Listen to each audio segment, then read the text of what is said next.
All right, what's up, you guys? It's me, LC here. I am the founder and CEO of Zora's House, and this is your Q2 Funder update.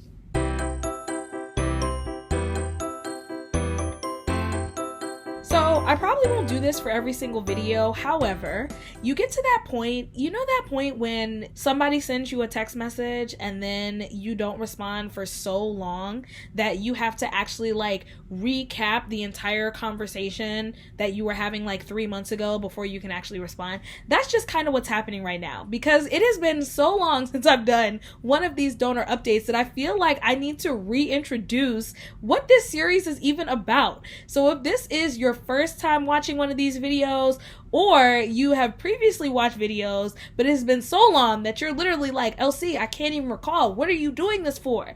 Let me give you the deets. So this what is typically a monthly, but this time will be a quarterly funder update, is a video that I use to share updates, behind the scenes updates on what's going on at Zora's House for our lovely crew of funders and supporters. That's you. So the reason that you're getting an email, the reason that you're getting this video is because sometime over the last few years you have donated or supported Zora's House in some way with your time, talent, or treasure. And now I want to let you guys know what we're up to, so that you know that we're being good stewards of all of the gifts that you are pouring into our community. So without further ado, let's get into it. Here's what we've been up to for the entirety of Q2.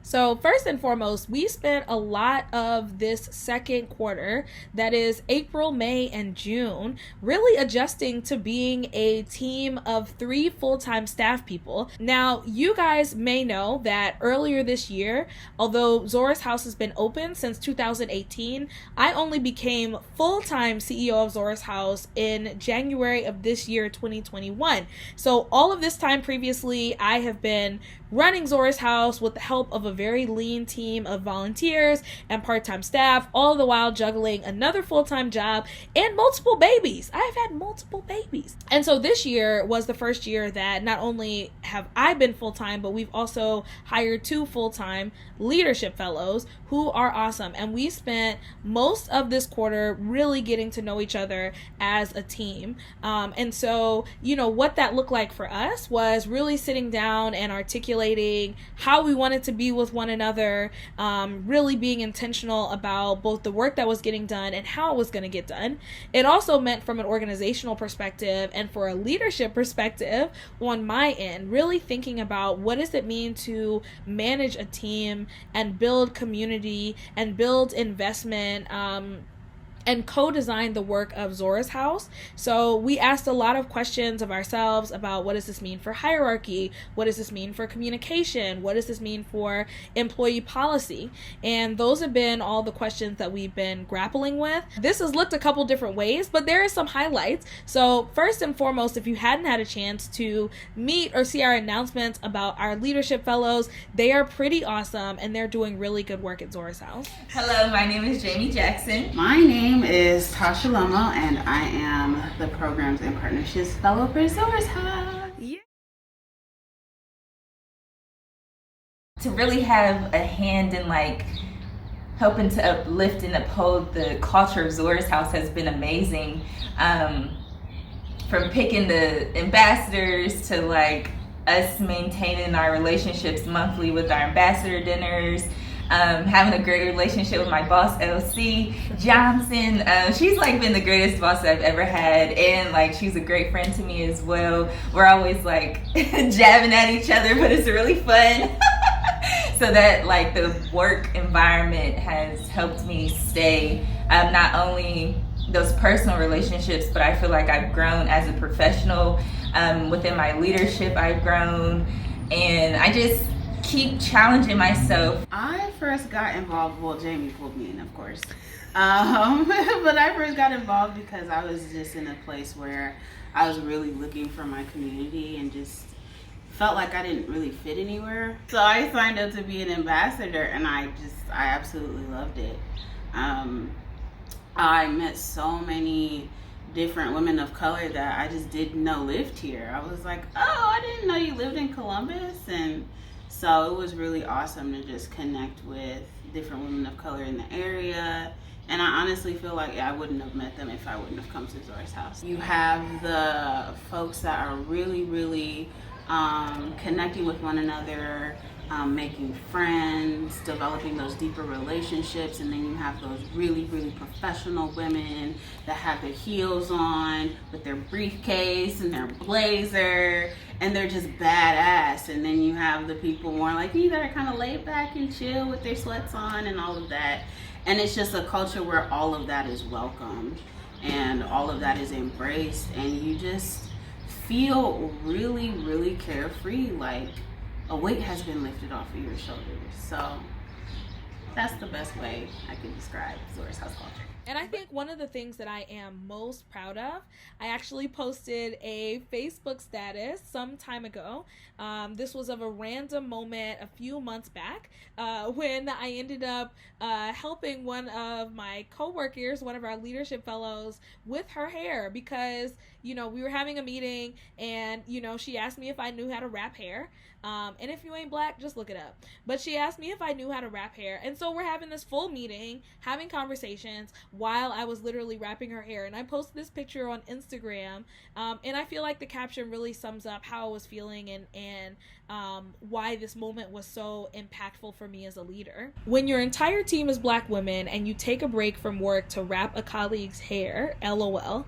Real talk, one of the things I'm most proud of is creating a culture of work at Zora's house where my staff can be passionate and visionary and brilliant and professional and be rooted in their full identities as black women. Make no mistake, we are one of, if not the, fastest growing social enterprise in Central Ohio. Our membership spans across 13 states and 2 countries. Our events and programs serve roughly 1,000 women of color and allies every year. We get shit done. And we pay a living wage, pay 100% of our employees' benefits, discuss and make space for mental health, acknowledging all of our intersecting identities, and celebrate and support balance and boundaries. So many companies say it can't be done. Thank goodness black women specialize in the impossible. Hashtag professional black girl, hashtag Zora's tribe, hashtag disrupt the status quo. And on that note, one of the most exciting things that we have been working on that has come of, this evolution of Zora's house to also being not only a community of women of color that we're supporting as members and program participants, but also a community of women supporters, women of color that we're supporting as employees, is really giving a lot of time to building an employee manual.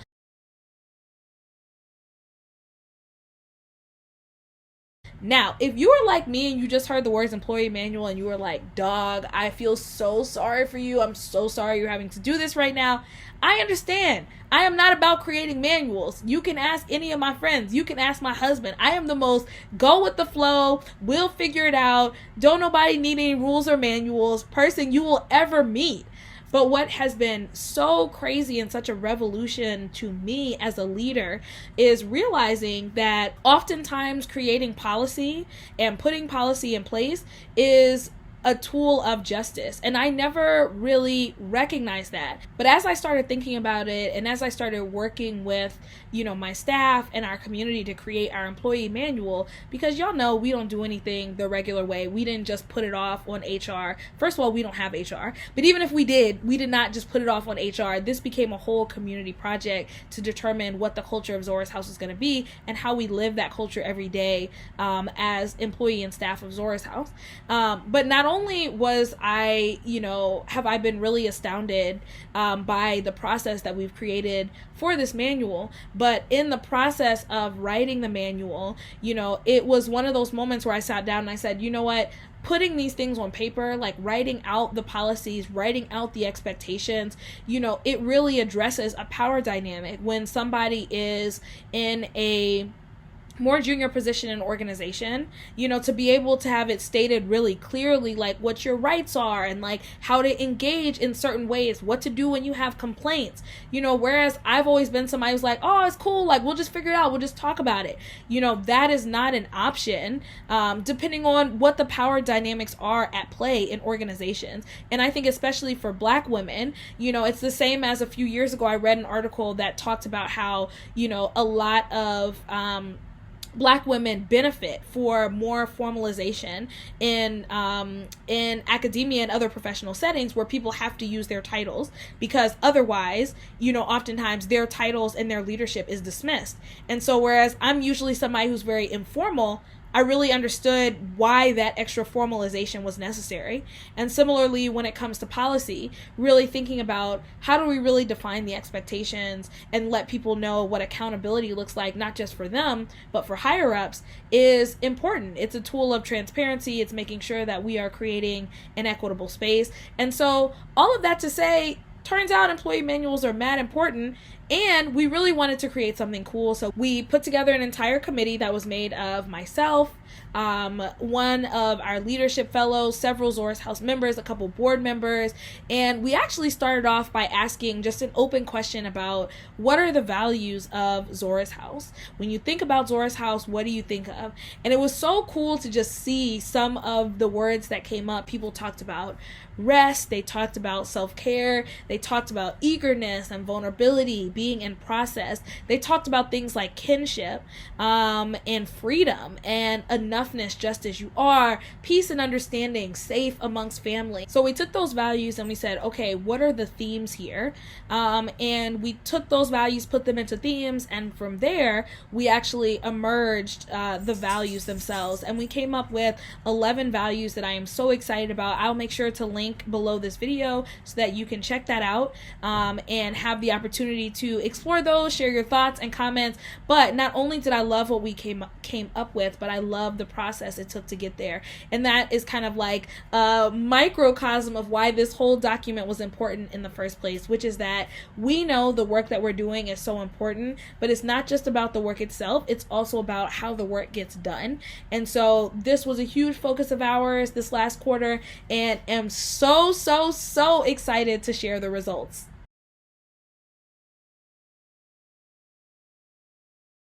I decided it makes sense for me to add to these videos what I'm calling a little, impact moment, because we're still working on all of our numbers and the quantifications and this and that, but there is impact that we're seeing every single day in the work that we do. And so the impact moment that I want to highlight for this video is actually about one of our ambassadors, Storm. She is an amazing young woman who came to Zora's House, started volunteering as an ambassador. Through the support that she got from the ambassador program and kind of what she's learned through her experience, she decided that she wanted to launch a new community group called Survivors Not Victims that specifically speaks to the experiences of women of color who have experienced domestic and sexual violence.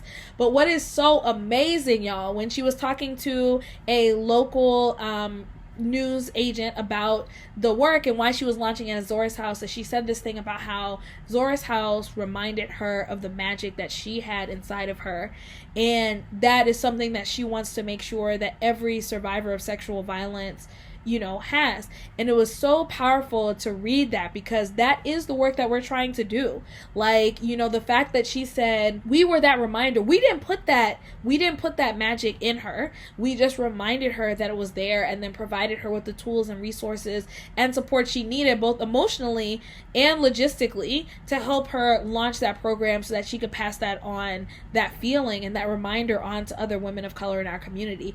And that, my friends, is full circle impact. Thanks again for watching. This one was a little bit longer because it has been 3 whole months since you got one of these videos. I'm going to try to get back on a monthly schedule, but you know what?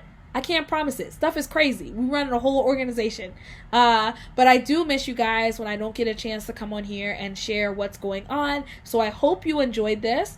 I am going to link below our organizational values that we've been working on. Would love to hear your thoughts, your comments, your suggestions. And as always, I am just so grateful to have you all as a part of our community, as a part of, our donor base, our tribe, the folks who are supporting and believing in us from afar. It means more than you know. So thanks so much to you, to all of our donors. We so appreciate you, and I'll see you next month.